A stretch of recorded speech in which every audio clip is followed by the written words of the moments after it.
దేవుని నామానికి స్తోత్రాలు. మీ అందరికీ వందనాలు. ప్రియమైన దేవుని సంగమా, దేవుని బిడ్డలారా, ప్రభు తన మహాకృపను బట్టి గడిచిన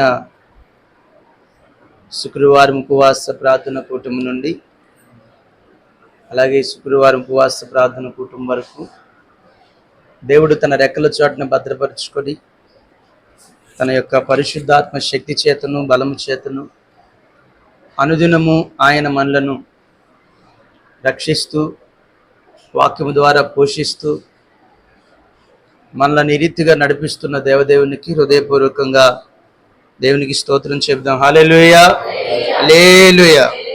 ప్రియమైన దేవుని సంగమా, దేవుని బిడ్డలారా, నిత్యము దేవుడు మన ఎడల తన ప్రేమను వెల్లడిపరుస్తూ ఉన్నాడు. మనం ఇంకా పాపులమై ఉండగానే ఆయన మన కొరకు తన రక్తాన్ని కార్చి తన యొక్క దేహమంతా కూడా నలవగొట్టుకొని మనకొక మంచి ఆశీర్వాదమును నిత్యరాజ్యమును ఇవ్వటానికి ఆయన ఎంతగా త్యాగం చేశాడో గుర్తుపెట్టుకొని దేవుని ఎడల మనము భయభక్తులతో నడుచుకోవాలి. దేవుని ఎడల భయభక్తులతో మనము నడుచుకోవాలి. ఈ యొక్క ఉపవాస ప్రార్థనలో ప్రభు మనతో మాట్లాడుతున్న మాటలను జ్ఞాపకం చేసుకుందాం. అలాగుననే ప్రభు బలలో కూడా మనం సమీపింపబోతున్నాం కనుక ఈ మాటలు జాగ్రత్తగా మనం పరిశీలన చేసుకొని ఆయన బలలో చేయి మనము యోగ్యముగా వివేకము కలిగి మరి ఆయన శరీరము రక్తములో పాలు పంపులు పొందుతూ శిక్ష నుండి తప్పించబడి నిత్య జీవాన్ని పొందుకునేటట్లుగా మనం ప్రవర్తించాలి. అందుకు దేవుని వాక్యం ఏ విధంగా మనతో మాట్లాడుతుందో తెలుసుకొని ఆ ప్రకారంగా మనము నడుచుకోవాలి. పరిశుద్ధ గ్రంథము నుండి దేవుని వాక్యాన్ని జ్ఞాపకం చేసుకుందాం. నిర్గమాకాండము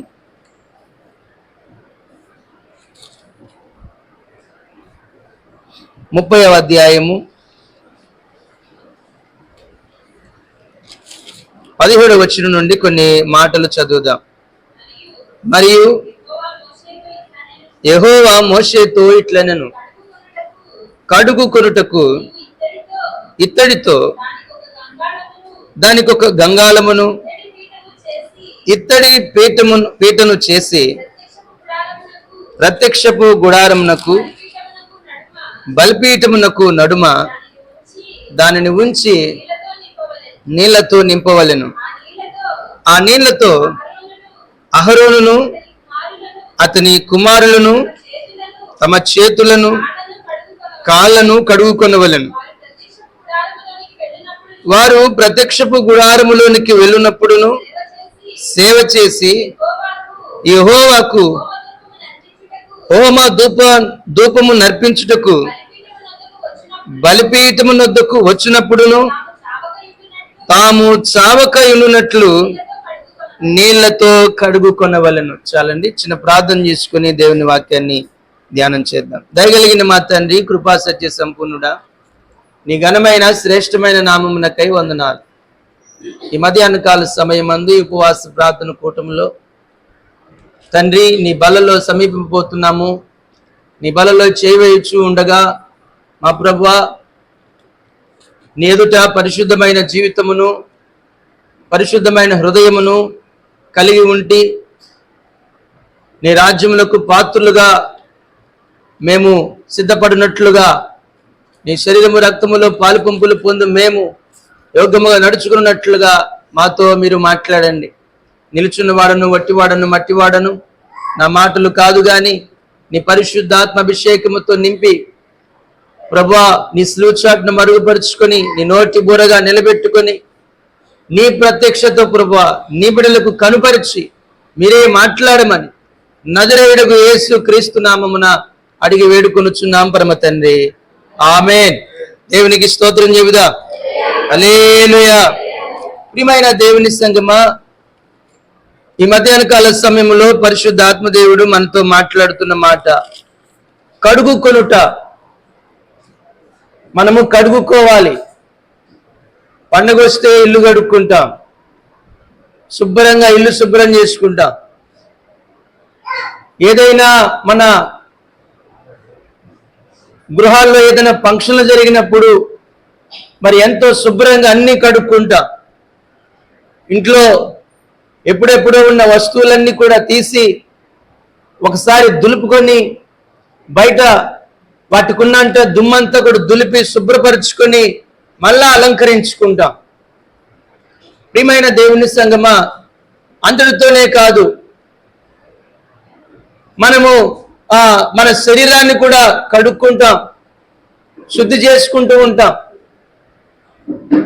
ఈ లోకములో కడుగుకొనుట, శుద్ధి చేసుకొనుట ఎంతటి ఆరోగ్యమో, ఆత్మ సంబంధంగా కూడా కడుగుకొనుట ఎంతో ఆశీర్వాదము, ఎంతో దేవునికి అది చాలా ప్రీతికరమైనది. అయితే కొన్నిసార్లు శరీర సంబంధంగానే కడుగుకుంటున్నాం కానీ ఆత్మ సంబంధంగా మాత్రము కడుగుకోలేకపోతూ ఉంటాం. చదవబడిన లేఖన భాగములో దేవుడు ఒక కట్టడ నియమించాడు. ఆనాటి ఇశ్రాయేలీయులకు, యూదా జనాంగానికి, సేవ చేసేటువంటి యాజకులకు అక్కడున్నటువంటి పని విధానాన్ని బట్టి ఒక కట్టడ దేవుడు నియమించాడు. ప్రత్యక్షపు గుడారానికి మరియు బలిపీఠమునకు మధ్యలో ఏముండాలంట? ఒక ఇత్తడి గంగాళము, దాని అది ఒక పీఠం మీద, ఇత్తడి పీఠం మీద ఆ గంగాళము ఉంచబడి అందులో దాని నిండా నీళ్లతోటి నింపాలి. ఎందుకు ఆ నీళ్లు నింపాలి? చక్కగా చెప్తున్నాడు అక్కడ. అందులో మరుగు చేయబడాల్సిన మరుగైన విషయం ఏమీ లేదు, తేటగా తెలియచేయబడుతూనే ఉంది వాక్యం. ఆ యొక్క నీళ్లలో ఆ నీళ్లు ఉన్నప్పుడు అహరోను గాని, అంటే దేవునికి యాజకత్వం చేసేటువంటి ఆ వంశీకులు ఎవరైతే ఉన్నారో, అహరోను వంశస్థులు, అతని కుమారులు, అతని తరువాత తరం వారు, మరి ఆ దేవునికి పరిచర్య చేసేటువంటి విధానంలో ఆ లోపలికి వెళ్ళినప్పుడు ఏం చేయాలంట? వాళ్ళు చేతులు కాళ్ళు కడుక్కోవాలంట. ఎందుకు? వారు చావకుండానట్లు. దేవుడికి కూడా శుద్ధి అవసరం అండి. ఒంటి శుద్ధి అవసరం, ఆత్మశుద్ధి అవసరం ఆయనకి. మనము ఒకటే చాలనుకుంటారేమో, చాలా తప్పది. దేవునికి హృదయ శుద్ధి కావాలి, అలాగే బాహ్యము కూడా శుద్ధి అవసరం. కనుక దేవుని సన్నిధానములో మనము చావకుండానట్లు ఏం చేయాలంటే మనం కూడా కడుక్కోవాలి. వారికి నియమించిన పద్ధతులలో మరి దేవుడు వారిని కడుక్కోమని చెప్తున్నాడు. అయితే నేటి దినమందు పరిశుద్ధాత్మ దేవుడు మనము కడుక్కోవలసినవి కూడా పరిశుద్ధాత్మ దేవుడు మనతో మాట్లాడుతున్నాడు. మరి మనము కడుక్కుంటే మనం ఎందుకు కడుక్కోవాలి? మనము కూడా చావక బ్రతుకున్నట్లు, కడుక్కోవాలి. ప్రభు బలిని సమీపించేటప్పుడు అపోస్తలుడైన పౌలు భక్తుడి ద్వారా కొరింథీయులకు రాసిన పత్రికలో ఒక మాట చెప్తున్నాడు. ఈ మాట ఎప్పుడు కూడా గుర్తుపెట్టుకునండి. మీరు కూడి వచ్చుట మీకు శిక్షా విధి కలగకుండా చూసుకోమంటాడు. మనం కూడుకొనటం మనకేం కలగకూడదంట? మనం కూడుకునేటప్పుడు మనకు శిక్ష కలగకూడదు. మనం కూడుకున్నాము అంటే దేవుని యొక్క ఆత్మ మనతో ఉండునట్లుగా, మనము ఆ దేవుని అనుగ్రహము పొందినట్లుగా కొన్ని సందర్భాలు ఈ సమయంలో మీకు జ్ఞాపకం చేయాలని ఆశపడుతున్నా. ఎందుకంటే అపోస్తుల కార్యము 2వ అధ్యాయములో ఆ దినమున మరి పెంతెకొస్తు పండుగ దినమందు శిష్యులైన వారు, విశ్వాస సమూహమైన వారు మేడ గడి మీద కూడుకున్నారంట. అప్పుడు ఏమొచ్చిందంట? పరిశుద్ధాత్ముడు వారి మధ్య దిగాడు, ఆదరణకర్త వారి మధ్య సంచరించాడు. వారిలో ఒక్కొక్కరి మీద రాలగా వారు ఆత్మచేత నింపబడి గొప్పగా వాడబడ్డారు. ఎలా కూడుకున్నారు వాళ్ళు? వారు కూడుకున్న విధానము శిక్ష కలగకుండా దేవుని వాగ్దానము నెరవేరినట్లుగా కూడుకున్నారు వాళ్ళు. బైబిల్ గ్రంథంలో ఇంకో సందర్భం చూస్తే అది మోషే కాలంలో మనకు కనబడుతుంది. మోషేకు తిరుగుబాటు చేస్తూ ఓ గుంపు కూడుకున్నారంట. ఆ గుంపు కూడుకున్నప్పుడు మోషే మీద తిరుగుబాటు చేస్తూ ఉంటే ఆ తిరుగుబాటుగా ఉన్న గుంపు అంతా కూడా ఏమైపోయారంట, ఒక్కసారిగా భూమి నెరలు విడిచి, అంటే భూమి బ్రద్దలైపోయి పాతాళములోనికి ప్రాణాలతోనే పోయారంట. వారెలా కూడుకున్నారు, వీరెలా కూడుకున్నారు. మనం కూడుకొనుట మనకు శిక్షా విధి కలగకుండా కూడుకోవాలి. అలా మనం కూడుకోవాలి. అట్లాగే దేవుని సన్నిధిలో మనం కూడుకుంటున్నాం గనుక, ప్రభు బలను సమీపిస్తున్నాం గనుక చావకుండానట్లు మనం కడుక్కోవాలి. మనం ఏం చేయాలంట, కడుక్కోవాలి. ఏం కడుక్కోవాలి? మనం దేవుని వాక్యం నుండి మనం గమనించినట్లయితే మొట్టమొదటిగా మనం కడుక్కోవాల్సింది ఏంటయ్యా అంటే దోషము కడుక్కోవాలి. ఏం కడుక్కోవాలంట? దోషము కడుక్కోవాలి. చూడండి, పరిశుద్ధ గ్రంథము నుండి దేవుని మాటను జ్ఞాపకం చేసుకుందాం. కీర్తన భాగము 51వ కీర్తన 2వ వచనాన్ని చదువుదాం. నా దోషము పోవునట్లు నన్ను బాగుగా కడుగుము. చూడు, ఏం కడుక్కోవాలి? మనము దోషము కడుక్కోవాలి. ప్రియమైన దేవుని బిడ్డలారా, గమనించండి, దేవుని వాక్యాన్ని జాగ్రత్తగా పరిశీలన చేసుకోవాలి. ప్రభు అయిన యేసుక్రీస్తు వారు మన పాపములను, మన దోషములను తన రక్తము ద్వారా కడిగి వేశాడు. ఎవరికి కడిగి వేశాడు? అందరికీ కడిగి వేశాడా? కొందరికి కడిగి వేశాడా? వాక్యాన్ని మనం బాగా గ్రహించినట్లయితే, ఎవరైతే యేసు ప్రభు అని ఒప్పుకొని తమ నోటితోనూ హృదయముతోనూ విశ్వసించి ఒప్పుకున్న వారు ఆ యొక్క క్రీస్తు రక్తము ద్వారా వారి పాపములు, వారి దోషములు కడగబడతా ఉన్నాయి. అయితే ఇక్కడ మనము గ్రహించాల్సిన విషయం ఏమిటంటే, మీకు అర్థం అవటానికి, బట్టలు శుభ్రంగా ఉండటానికి, మనము ఆ చక్కగా ఆ మురికిపోవటానికి మార్కెట్లో ఒక సబ్బు మనం కొనుక్కుంటాం. ఒక సబ్బు తయారు చేయబడింది. ఆ సబ్బు మనము వెల ఇచ్చి కొనుక్కుంటాం. అది సర్ఫ్ ఎక్సెల్ కావచ్చు, మరి రిన్ కావచ్చు, ఇంకోటి ఏదో ఒకటి కావచ్చు. దానికి ఏం చేస్తున్నాం మనం? అది మార్కెట్లో వచ్చింది, దానికి మనం కొంత వెల ఇచ్చి దాన్ని కొనుక్కొని మన బట్టలు మనం శుభ్రం చేసుకుంటాం. అట్లాగే శరీరానికి కూడా కావలసిన సబ్బులు కొనుక్కొని శుభ్రం చేసి, అంటే దానికి మనం ఖర్చు చేస్తుంది ఏమిటి అంటే కొంత వెల, కొంత ధనం ఇస్తున్నాం, దాన్ని తెచ్చుకుంటున్నాం. అయితే లోకమంతటికి కూడా, సర్వ మానవాళి కొరకు కూడా ప్రభు తన రక్తాన్ని కార్చాడు. అక్కడ దాన్ని కొనుక్కోవాలి అంటే దానిని మనము ఆ రక్తము చేత మన పాపములు, మన దోషములు కడుక్కోవాలి. ఎట్లా? అది ఆ రక్తం మన దోషాలు, మన పాపాలు కడగాలంటే మనం ఏం చేయాలి? మనం ఒక వెల ఇవ్వాలి. ఏమిటి ఆ వెల అంటే కన్నీటి ప్రార్థన ఇవ్వాలి. దేవునికి స్తోత్రం చెబుదాం. హల్లెలూయా. ఏమి ఇవ్వాలంట? కన్నీటి ప్రార్థన ఇవ్వాలి. మనము ఆ కన్నీటి ప్రార్థన ద్వారా క్రీస్తు రక్తముతోటి ఆ పాపములన్నీ కూడా ఏమవుతాయంట, ఆ కన్నీటిని మనం ఇచ్చాం కనుక, ఆ కన్నీటితో పశ్చాత్తాపముతో మరి ప్రార్థించాం కనుక ఆ ప్రార్థన మన పాపములను, మన దోషములను కడిగి వేస్తుంది. అందుకే యెషయా గ్రంథములో 59వ అధ్యాయము 1వ వచనం చదువుదాం.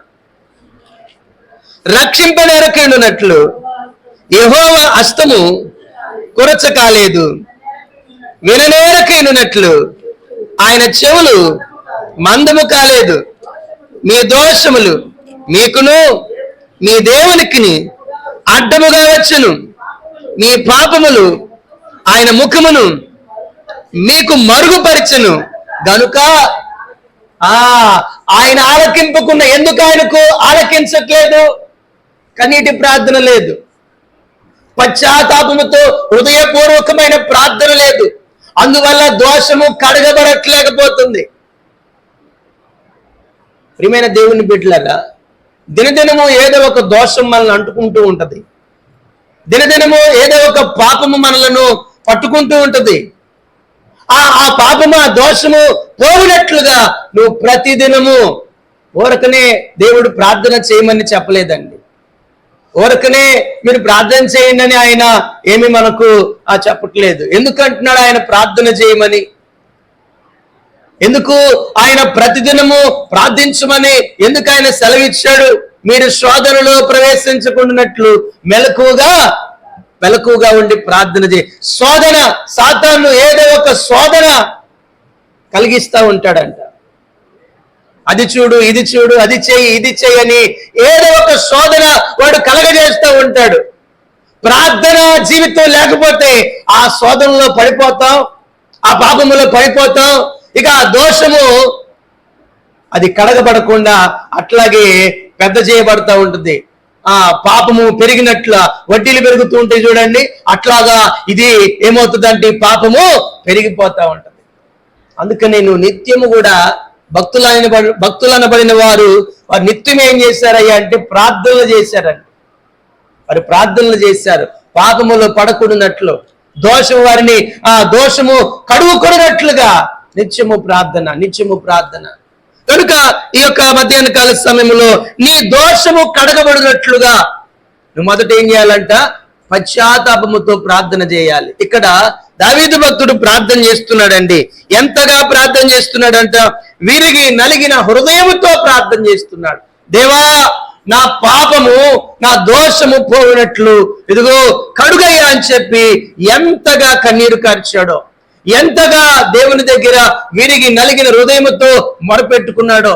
ఈరోజు నీవు కూడా దేవుని దగ్గర ఏ దోషం చేశావో, తెలియక చేశావో, తెలిసి చేశావో, ఆ దోషములు కడగబడినట్లు, ఆ దోషములు పరిహరింపబడినట్లు నీవు దేవుని దగ్గర ఏం చేయాలంట? ప్రార్థన చేయి. కన్నీటి ప్రార్థన చేయాలి, పశ్చాత్తాప ప్రార్థన చేయాలి. దేవుని దగ్గర నిత్యము మరి అటువంటి ప్రార్థన నీలో ఉన్నప్పుడు నీవు నిత్యము దోషమును కడుక్కుంటూ ఉంటావు.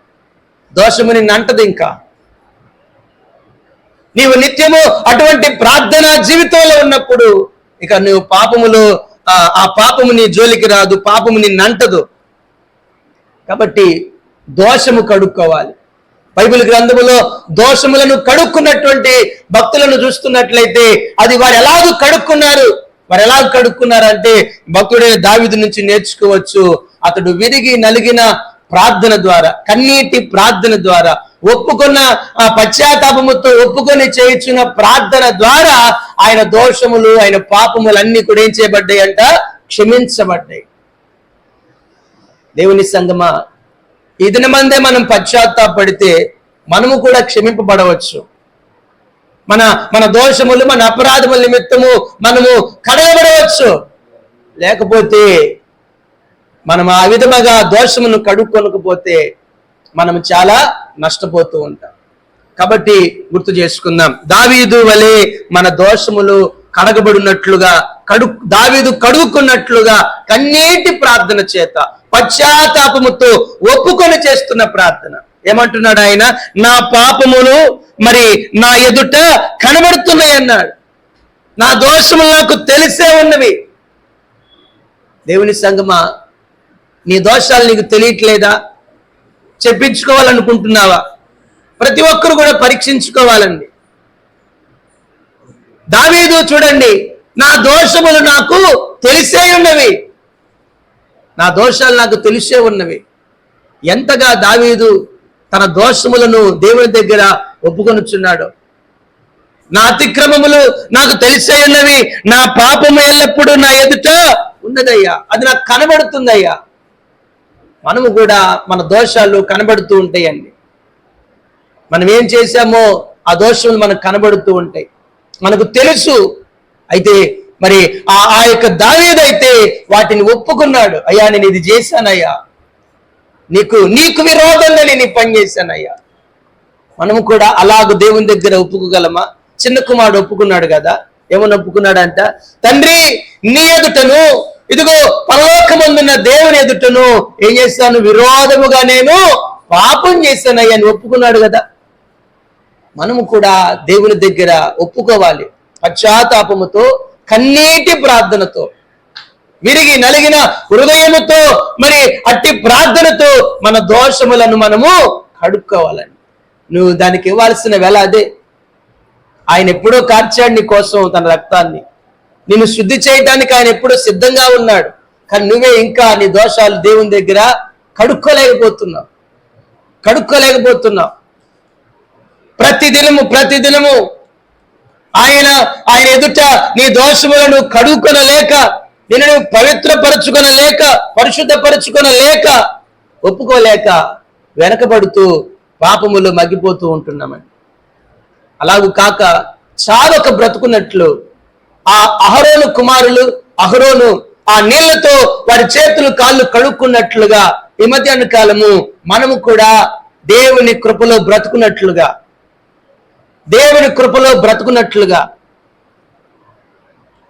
ఆయన ఎదుట మన దోషములు పోవునట్లుగా కన్నీటితో పశ్చాత్తాపముతో విరిగి నలిగిన హృదయముతో దోషములు మనము కడుగుకుందాం. దేవునికి స్తోత్రం చేయుదాం. హల్లెలూయా. ఇంకొకరిని కూడా మనం చూద్దాం. ఎందుకంటే వారి పాపములు క్షమింపబడ్డవి, వారి దోషములు దేవుడు క్షమించాడు, కడిగి వేశాడు. ఎలా కడగబడ్డాయి అవి? దావీదు జీవితంలో నుండి విరిగి నలిగిన పశ్చాత్తాపముతో కన్నీటితో చేసిన ప్రార్థన ద్వారా అవి కడగబడితే ఇంకొకటి మనం నేర్చుకోవాలి. లూకాసు వార్త 7వ అధ్యాయము 47వ వచనాన్ని చదువుదాం. ఆమె విస్తారముగా ప్రేమించెను గనుక ఆమె యొక్క విస్తార పాపములు క్షమించబడినని దేవునికి స్తోత్రం చేద్దాం. హల్లెలూయా. చూడండి, మన దోషములు కడుగుకోవాలి అంటే మొదట పశ్చాత్తాపముతో విరిగి నలిగిన హృదయముతో కన్నీటితో ప్రార్థన చేయాలి. రెండవది, నీ దోషాలు కడుక్కోవటానికి ఇంకో పని చేయాలి. ఏం పని అంటది? చదివాం కదా వాక్యం, మరొకసారి చదువుదామా? చదవండి. ఆమె విస్తారముగా ప్రేమించెను గనుక ఆమె యొక్క విస్తార పాపములు కడగబడ్డాయి, క్షమించబడ్డాయి. ఇప్పుడు మనం కూడా మన దోషాలు కడుక్కోవాలంటే మనం ఏం చేయాలంట? కొద్దిగా ప్రేమించడం కాదు, ఎంత ప్రేమించాలంట? విస్తారంగా ప్రేమించాలి. విస్తారంగా పనులు పెట్టుకుంటాం, విస్తారంగా ప్రయాణాలు పెట్టుకుంటాం, విస్తారంగా ఏవో కార్యక్రమాలు మనం పూనుకుంటూ ఉంటాం. విస్తారంగా దేవుణ్ణి ప్రేమిస్తాం, మనం విస్తారంగా దేవునితో గడుపుతాం, మనం విస్తారంగా దేవుని దగ్గర ఉండగలము మనం. చూడండి, ఈ లోకములో ఎక్కడైనా మనము ఎంత సమయమైనా మనము గడుపుతాం, కానీ దేవుని సన్నిధిలో మనం 3 గంటలు గడపడానికి అదే మనకు పెద్ద విస్తారం అయిపోతుంది. ఏమండి, మనకు 3 గంటలే పెద్ద విస్తారం అయిపోతుంది. మనం విస్తారంగా ప్రేమించామంటే ఎలా నువ్వు దాన్ని రుజువు చేయగలవు? దాన్ని ఎలా నువ్వు వ్యక్తపరచగలవు? నేను దేవుణ్ణి ప్రేమిస్తున్నానని నువ్వు ఎలా దాన్ని వ్యక్తపరుస్తావు? వారానికో దినము దేవునితో సంతోషం గడపటం, అది ఎలాగంట? హద్దులు లేకుండా దానికి కొలత పెట్టుకోకుండా గడపటం అండి. దేవునికి స్తోత్రం చేయుదా. హల్లెలూయా. దానికి ఒక కొలత ఉండకూడదు. అలాగూ నీవు దేవునితో గడపటమే నువ్వు దేవుని ప్రేమించినట్లు లెక్క. విస్తారమైనటువంటి ప్రేమ, అదే విస్తారమైన ప్రేమ. ఇప్పుడు మన దోషములు పోవాలంటే మనం దేవుణ్ణి ఎక్కువగా ప్రేమించాలి. ఆయనను ప్రేమించడంలో దోషం ఏమాత్రం కలగదండి. దేవుణ్ణి ప్రేమిస్తే దోషం అండి? దేవుణ్ణి ప్రేమిస్తే దోషం వస్తుందా? రాదండి. మనుషుల్ని ప్రేమించండి, దోషం వచ్చేస్తుంది. ఎందుకని? దేవుడే అన్నాడు. ఏమన్నాడు? నాకంటే ఎక్కువగా నువ్వు దేనిని ప్రేమించుగాకు. అదేమవుతుంది? దోషం అయిపోతుంది. మరి నిన్ను వల్ల నీ పొరుగు వాడిని ప్రేమించమన్నావు కదయ్యా. నీవు ఎంత ప్రేమిస్తున్నా దేవుని కంటేనా, లేకపోతే ఆ యొక్క దేవుడు తెలియపరిచినటువంటి విధానాన్ని బట్టా మనం పొరుగువాడిని ప్రేమించడం అంటే దేవుని కంటే ఎక్కువగా ప్రేమించేస్తాం. దేవుడు పొరుగువాడిని ప్రేమించమన్నాడు. ఈరోజు నన్ను అలా చోటకి రమ్మన్నాడు కాబట్టి ఆదివారం నేను ప్రార్థనకి రాను అని చెప్పి వెళ్ళిపోవటం దేవుని కంటే, అది దేవుని వాక్యం ప్రకారంగా నిన్ను వల్ల నువ్వు పొరుగువాడిని ప్రేమించినట్లా, లేక దేవుని కంటే ఎక్కువగా నీ పొరుగువాడిని ప్రేమించినట్లా? దేవుని కంటే ఎక్కువగా నువ్వు ప్రేమించినట్లే అతన్ని. ఎందుకని? దేవుని వాక్యాన్ని అడ్డం పెట్టుకొని నిన్ను వల్ల నీ పొరుగువాడిని దేవుడు ప్రేమించమన్నాడు కాబట్టి ఆదివారం అతను నన్ను పలానా చోటకి రమ్మన్నాడు, నేను వెళ్తున్నాను అని చెప్పి ప్రభువుని ప్రక్కన పెడుతున్నావంటే అది నువ్వు దేవుణ్ణి ప్రేమించినట్లు కాదు. కనుక దేవుని సంగమా, విస్తారముగా దేవుని మనం ప్రేమించాలి. విస్తారముగా మనం ఆయన్ని ప్రేమించాలి. పాపాత్మురాలైనటువంటి స్త్రీ యేసుప్రభు వారు సీమోని అంటూ ఉన్నాడని చెప్పి ఏం చేసిందంట, పరుగున అక్కడికి వచ్చిందండి. వచ్చి ఆయన పాదాల దగ్గర కూర్చుంది. ఆయన పాదాల దగ్గర కూర్చొని ఇక్కడ కూడా మనం చూస్తున్నాం, కన్నీటితో ఏం చేసిందంట ఆమె, ఆయన పాదాలను కడిగిందండి. కన్నీటితో కడిగిందంట పాదాలు. అంటే ఎంత కన్నీరు గార్చిందండి. కొంతమంది కాళ్ళు కడుక్కోవడానికి వెళ్తారు పంపు దగ్గరికి, అక్కడ బకెట్ ఉంటే చెంబు తీసుకొని కాళ్ళు కడుక్కుంటారు. ఎన్ని నీళ్లతో నువ్వు కాళ్ళు కడుక్కుంటావు? లట రెండు మూడు డబ్బాలు ఏం చేస్తావంట, ఒలిపేస్తావు, నీ కాళ్ళ మీద పోసుకు. అయినా కొంతమందికి మెడాలు తడవు. మరి యేసుక్రీస్తు పాదాలు కడిగిందంటే ఆమె ఎంత కన్నీరు గార్చిందో. ఏం చేసిందంటే ఇంకా తల వెంట్రుకలతో ఆయన పాదాలను తుడిచిందంట. చూడండి, ఆమె తన ప్రేమ ఎలా వ్యక్తపరిచిందో అక్కడ కనబడుతుంది. కన్నీరు కార్చింది, తల వెంట్రుకలతో పాదాలను తుడిచింది. తల వెంట్రుకలు స్త్రీలకు ఎలాంటివంటే అవి గౌరవాన్ని ఇచ్చేవి. తల వెంట్రుకలు స్త్రీలకు ఎలాంటివంట, గౌరవాన్ని ఇచ్చేవి. అవి ఎంతో వారికి ఘనతనిచ్చేవి. అయితే అటువంటి గౌరవాన్ని, అటువంటి ఘనతను ఎవరి దగ్గర పెట్టింది? ప్రభు పాదాల దగ్గర పెట్టింది. మనం పెడతామా? దేవుణ్ణి నువ్వు ప్రేమించినట్లయితే నీ దోషము కడగబడాలంటే నీ ఘనతను, నీ అధికారము, నీ గౌరవము ప్రభు పాదాల దగ్గర పెట్టాలి. అది ప్రభు దగ్గర చూపించుకోవడానికి చేయకూడదు. ప్రభు పాదాల దగ్గర పెట్టాలి ఆ గౌరవాన్ని, ఆ ఘనతను, ఆ అధికారాన్ని. అప్పుడే నీ దోషములు ఏం చేయబడతాయి అంట, కడగబడతాయి, క్షమింపబడతాయి. అయితే ఆ స్త్రీ తనకు గౌరవమైన, ఘనతైన ఆ కురులతో ఏం చేసిందంటే పాదాలను తుడిచింది. ప్రియమైన దేవుని బిడ్డలారా, ఇంకా ఆ స్త్రీ ఏం చేసిందంట, ఆయన పాదములను మరి అత్తరు పూసిందంట, ఖర్చు పెట్టింది. ప్రేమించడం అంటే, విస్తారంగా ప్రేమించడం అంటే, నీ దోషాలు కడగబడాలంటే ఎందుకో ఆమె విస్తారంగా ప్రేమించింది. ఆమె ప్రేమ కన్నీటితో కనబడుతుంది. ఆమె ప్రేమ ఘనత ఆయన పాదాల దగ్గర వేయటం కనబడుతుంది. ఆమె ప్రేమ ఖర్చు పెట్టడంలో కూడా చూపిస్తుంది. కొంతమంది దేవుణ్ణి ప్రేమిస్తున్నామని చెప్పి ఖర్చు, నాకు దేవుడు అంటే ఎంతో భయం అండి, దేవుడు అంటే భయం, కానీ కాస్త కూడా దేవుని ఖర్చు పెట్టలేని వారు ఉంటారండి. దేవుడు ఎంతో మేలు చేశాడండి నాకు అని చెప్పుకుంటారు, కాస్త కూడా దేవునికి ఖర్చు పెట్టరు, వదులుకోరు కాస్త కూడా దేవుని కోసం. ప్రియమైన దేవుని బిడ్డలారు, చూడండి ఆమె ఎంతగా ఖర్చు పెట్టిందో. అలాగే ఆయన పాదములను ఏం చేసిందంటే ఆమె ముద్దు పెట్టిందంట. ఆ యొక్క అభిమానాన్ని దేవుని దగ్గర ఆయన పాదాల పట్టుకుని ఆమె కనపరుస్తుంది. కనుక విస్తారముగా ఆమె ప్రేమించింది. ఇదంతా చూస్తున్న సీమోను ఏమనుకున్నాడంట మనసులో, యేసు ప్రభువుని గురించి చెడుగా అనుకున్నాడు. ఇక ఆ స్త్రీ గురించి ఆయనకి ఎప్పుడో తెలుసు, ఆమె ఎలాంటిదో, ఆమె ఏ విధంగా ప్రవర్తించేదో. ఎందుకంటే ఆ ఊర్లో ఉన్న స్త్రీ కాబోలు, ఆమె చేస్తున్న విధానం అంతా తెలుసు కాబోలు. అందుకే ఆమె గురించి ఇంకా చెడుగా అనుకున్నాడు, ఆయన గురించి కూడా చెడుగా అనుకున్నాడు. కానీ యేసయ్య నీకు బుద్ధి వచ్చినట్లుగా చక్కని మాటలు చెప్పాడు. మనందరికీ తెలిసిన లేఖన భాగాలు అవన్నీ కూడా. అయితే దేవుని బిడ్డలారా, ఇక్కడ మనం కడుగుకొనుట, నీవు దేవుణ్ణి ప్రేమిస్తే గనక, విస్తారంగా నువ్వు ప్రభుని ప్రేమిస్తే గనక నీ పాపములు, నీ దోషములు ఏం చేయబడతాయి అంట, కడగబడతాయి.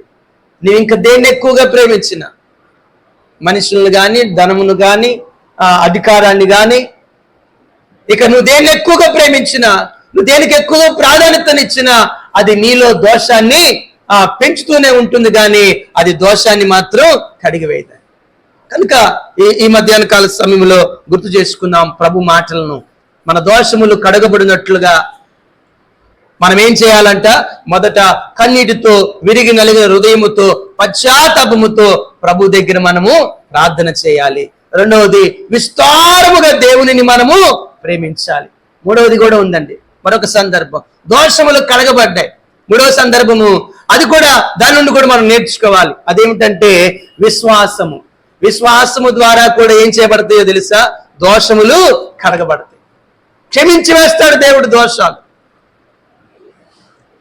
ప్రియమైన దేవుని బిడ్డలారా, ఈ 3 అనుభవాలు మనం కలిగి ఉండాలి. ఈ 3 అనుభవాలు మనం కలిగి ఉండి ప్రభువులో మనము ఎంతగానో, అంటే ఇవి క్రీస్తు యొక్క మార్గములో రక్షింపబడినటువంటి వ్యక్తి తమ దోషములను కడుగుకొనుటలో వాడు నిరంతరం చేయాల్సినటువంటి పనులండి ఇవి. ప్రార్థన, ప్రేమించటం, విశ్వసించటం, విశ్వాసం అన్నమాట. మార్కు సువార్త 2వ అధ్యాయము, మార్కు సువార్త 2వ అధ్యాయము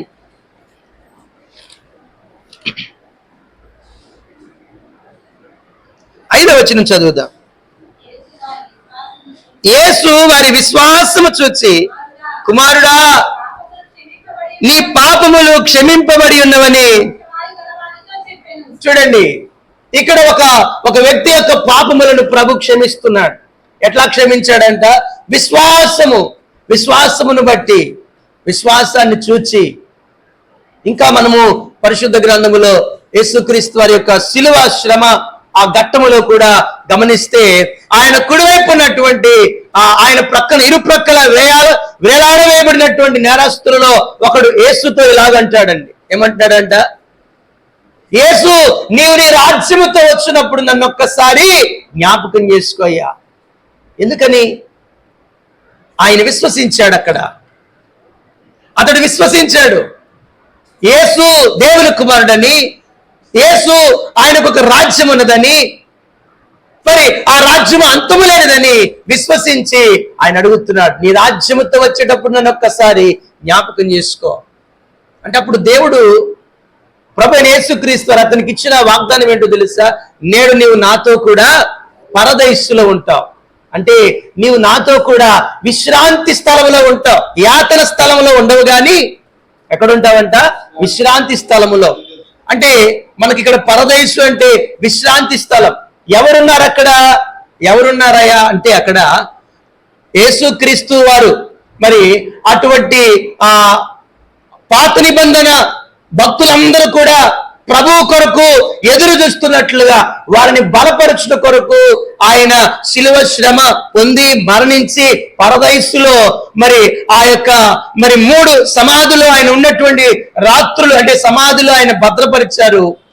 ఆ సమాధుల్లో భద్రపరిచినప్పుడు ఆయన ఏం చేశాడంటే పరదైసులోకి వెళ్ళాడు. అక్కడ మోషేను, అబ్రహాములు వీళ్ళందరూ కూడా మీకు అర్థం అవ్వాలంటే ఈ సందర్భం వారు ఎక్కడున్నారయ్య అంటే అబ్రహాము దగ్గర వారందరూ కూడా ఆ లాజరు కుడిపార్శ్వమందు కూర్చున్నాడని ఒక ఉపమానంలో మనం చూస్తూ ఉన్నాం. ఒక ధనవంతుడి దగ్గర ప్రభు వారు చెప్పిన ఉపమానంలో వారు అక్కడ అది పరదైసు. ఆ పరదైసులో వారి దగ్గరికి వెళ్ళి, ఇదిగో నేను ఒక కార్యం చేశాను, ఇప్పుడు నేను శిలువ మరణాన్ని పొంది పునరుద్ధానుడై మరల నేను ఎత్తబడిపోతున్నాను, మీరేమీ భయపడమాకండి, మీరు ధైర్యంగా ఉండండి, నేను మరలా వస్తానని చెప్పి అక్కడ ఉన్నటువంటి వారందరినీ కూడా బలపరుస్తానికి వెళ్ళి వారిని బలపరిచారండి యేసు ప్రభువు. అయితే అటువంటి స్థలమే పరదైసు. ఆ పరదైసులోనికి ఇతన్ని కూడా ప్రభు తీసుకువెళ్ళాడు. అతనికి ఒక విశ్రాంతి స్థలాన్ని దేవుడిచ్చాడండి. దేవునికి స్తోత్రం చెబుతాం. హల్లెలూయా. కనుక అతని దోషములన్నీ కూడా క్షమించబడి అతనితో పాటు ప్రభువుతో పాటు అతనికి కూడా ఒక పరదైసులో భాగ్యం ఇచ్చాడు. అదే ధనవంతుడు చూడండి ఎక్కడున్నాడంట? యాతన పడుతున్నాడంట, వాడి నరక యాతన పడుతున్నాడంట. కాబట్టి దేవుని సంగమా గుర్తుపెట్టుకునండి, ప్రభువు యొక్క మార్గములో మనము విశ్వాసము కలిగి నిత్యము విశ్వాసం కలిగి ఉండాలి. ఎందుకంటే ఎప్పుడు నీ విశ్వసించకపోతావో, రోమిలికి రాసిన పత్రికలు అంటాడు, విశ్వాసం మూలమున కానిదేదో అది పాపం అంటున్నాడు. ఎప్పుడు నీ విశ్వాసాన్ని కోల్పోతావో అప్పుడు దోషం నిన్ను అంటుకుంటుంది, అప్పుడు పాపము నిన్ను అంటుకుంటుంది. అందుకే నీవు దేవుని మీద ఎప్పుడు విశ్వాసాన్ని కోల్పోకూడదు, ఎప్పుడు విశ్వాసాన్ని కోల్పోకూడదు. దేవుని మీద, సంఘము మీద, సహవాసం మీద నీ విశ్వాసము. ఎందుకంటే నువ్వు రక్షింపబడినటువంటి విధానాన్ని బట్టి, నీ రక్షణ కలిగినటువంటి జీవితాన్ని బట్టి, స్థితిని బట్టి, మరి ఆ విధముగా నీవు దేవుని మీద విశ్వాసం ఉంచుతున్నప్పుడు నీవు ఆ విశ్వాసాన్ని కోల్పోకూడదు. విశ్వాసాన్ని నువ్వు కలిగి ఉండాలి, విశ్వాసాన్ని కాపాడుకోవాలి, విశ్వాసాన్ని నువ్వెంతగానో మరి చేబూనాలి, గట్టిగా పట్టుకోవాలి. అప్పుడు నీ దోషము నీవు కడుక్కుంటావు. కాబట్టి ఈ మధ్యాహ్న కాలము ప్రభు చెప్తున్నాడు, దోషము కడుగుబడినట్లుగా. దోషము కడుక్కోమని ప్రభు చెప్పాడు. దానికి కడుక్కోవాలని దానికి కావాల్సింది ఏంటంట?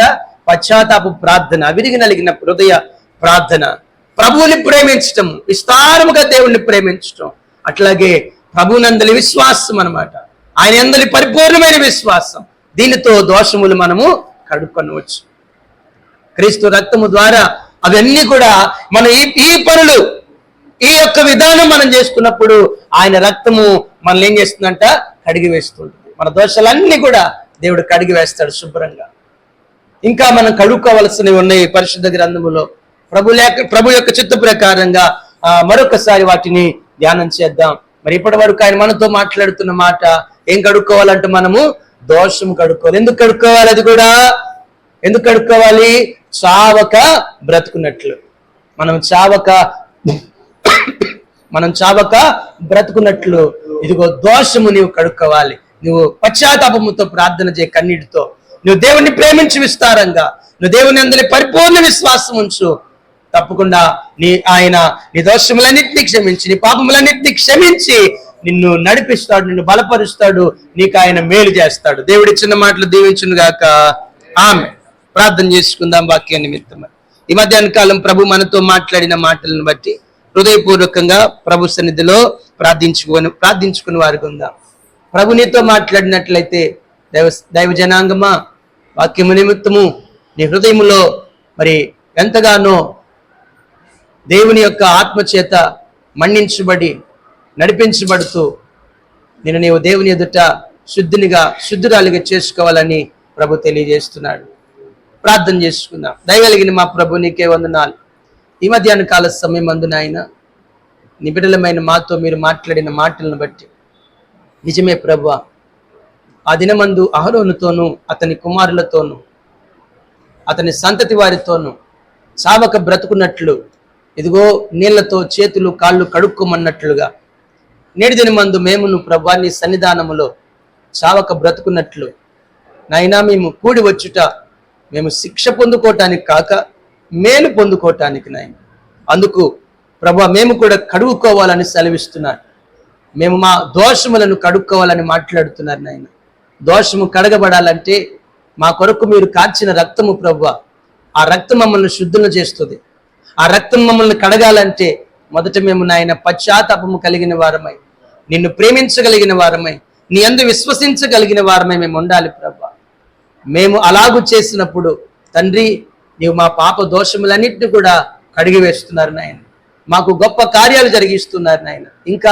ఇంకా ప్రభువా మా దోషములు ఒప్పుకోలేని స్థితిలో మేము ఉన్నట్లయితే, అయ్యా వాటిని మేము కప్పుకుంటూ తిరుగుతున్నట్లయితే ఇప్పుడే ఈ క్షణమే మా యొక్క హృదయ అంతరంగాల చేత శక్తి కలిగిన వాక్యముతో నాయన మా హృదయములను ప్రభువా శోధించి అయ్యా నిర్మలపరిచి ప్రభువా కడిగి పరిశుద్ధపరచమని కోరుతూ ఉన్నా. ప్రభా నీ బిడ్డల నాయన నీ వాక్యం విని ఉండగా వారిని 30 60 100 ఫలింపులోనికి నడిపింపచేయమని నజరేయుడగు యేసు క్రీస్తు నామమున అడిగి వేడుకొనుచున్నాం పరమ తండ్రి. ఆమేన్.